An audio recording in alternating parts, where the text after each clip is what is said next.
Josh. I'm the one of the UX research managers here at Miro, and I lead the teams across core UX and solutions. I joined Miro 3 years ago, and yeah, I kind of took the lead on building, let's say, like the Miro way of doing research. We didn't want like to have many tools that we had to deal with access to, especially for two reasons. One of them is because in Miro, it's not only researchers who run research.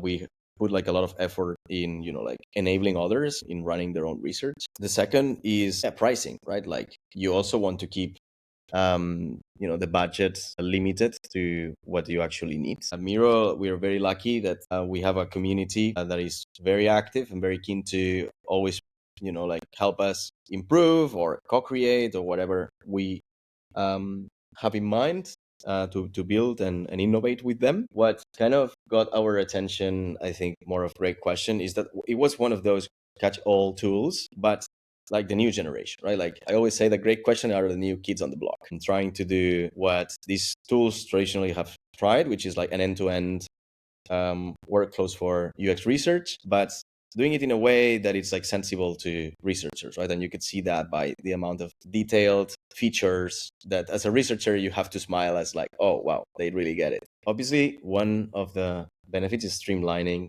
having everything on the same tool and being able to create your plan from there. And then, okay, who are we going to talk to? So you go to the pool of participants you got there already, which is plugged to your own database and filtered. And then, you don't need to rely on external tools or external processes. You have everything there in a couple of minutes. You kind of set your audience. You can send the emails, and that's it, right? Like the calendar is there as well. And then when it comes to the analysis, it's also a tool that is very complete and solid in the functionalities, especially in this Ask AI, right? In which you can take your research questions after you've run the interviews and just ask AI about these research questions, so you can really tailor the message for your reports from there.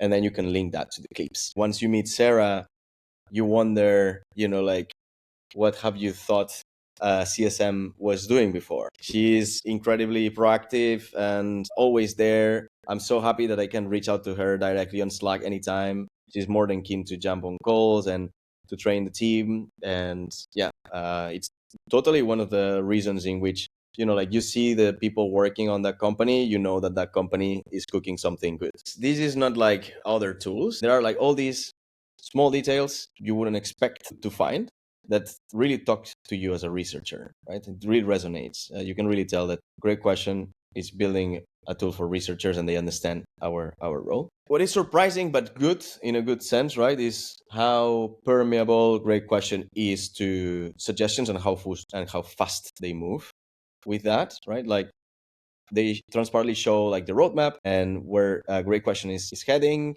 in terms of improvements for the tool, and then we can rest assured that wherever we need is going to be covered. Right? It's a pleasure to work on those terms when it comes to tool providers, because unfortunately is not always the case.